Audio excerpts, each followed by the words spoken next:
Joining us right now is vested Chief Economist Milton Ezrati. Milton, good to have you on the program. Thanks so much for joining us. Pleasure to be here. We've seen the Chinese economy see a real impact from this uncertainty over a U.S. China deal. What are you expecting here? Well, I think the Chinese are going to sign a deal. Their economy has suffered tremendously, not just from the tariffs. There's a natural slowdown. It's not the developing economy it was. A lot of industry is leaving China, not just because to avoid the tariffs, but also they're leaving because the wages there have gone up more than in neighboring countries, Vietnam, Cambodia, Indonesia. So this has come at a bad point for China. They have to make a deal. They need us more than we need them. And the last thing China wants is unrest in the streets, right, Steve? That's right. The whole deal with the communist regime is they deliver the goods, so you put up with the regime's suppression as long as you have the freedom to get rich. And now we know China's been faking their economic statistics, or rather inflating them. Maybe they're getting have that college scandal bug in them. But anyway, nobody believes those numbers anymore, and they've got to deliver, and they haven't been able to deliver.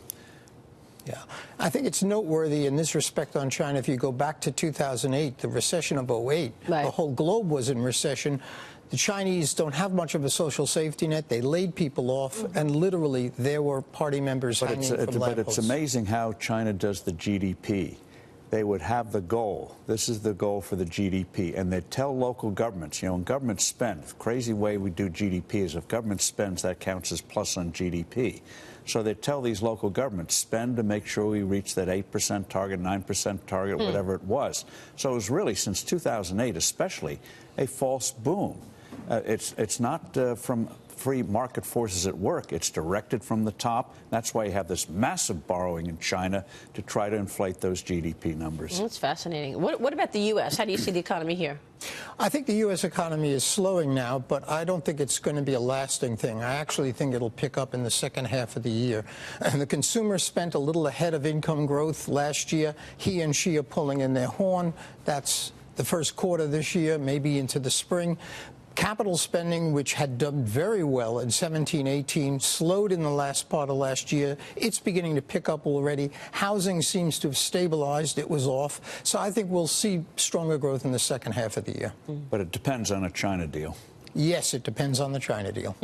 Were you surprised that Gary Cohn said that the U.S. was desperate for a deal? I mean, to me, that interview seemed somewhat personal. He was hitting Navarro, some of his former colleagues at the White House, which was a little surprising to me. I don't know if he was settling scores or if he actually believes that we're desperate for a deal. I think he believes we're getting a deal. I don't know what motivates the man, and I don't think I ever will. Let me ask you about tax concerns. Minnesota residents are reportedly buying up muni bonds to reduce their tax burden. The state has the fourth highest state income tax rate in the U.S. That was at 9.85%, according to TurboTax. So, Milton, it's not just the Northeast that's dealing with the fallout of high rates. You're seeing a massive exodus in some of the high tax states in the U.S. Well, it is. I mean, this deal has effectively turned the public. If they don't like the taxes now, they have no reprieve except to either leave or go to their state capital and say, stop this. Yeah. Those are their only options. They used to be able to effectively socialize the taxes by spreading it out through the rest of the country. That's gone now. New York is suffering that. That's another problem for the city, New York State, and obviously all the high tax states. Do you think Albany and New York City, Gracie Mansion, realize how precarious New York's position is, especially in the city? I mean, I'm old enough to remember the mid-1970s. Are we going to have a repeat Can New York of that? Go bankrupt?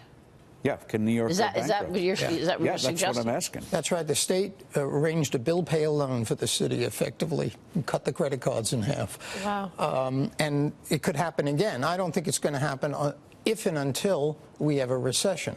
But the city, this is the best of times for New York City. Unemployment is low. The market remains relatively buoyant. Everything is right for the city, and they're still running a deficit. They call it a gap. It's a deficit of almost $4 billion. Governor Cuomo understands what's going on in this state, though, because of the budget, because of the revenue shortfall that's really putting a squeeze on the state's budget. $2 billion. And then when you see 25,000 jobs that were heading into New York City from Amazon just disappear overnight because of some 20-something congresswoman who doesn't understand how the unemployment rate's even calculated.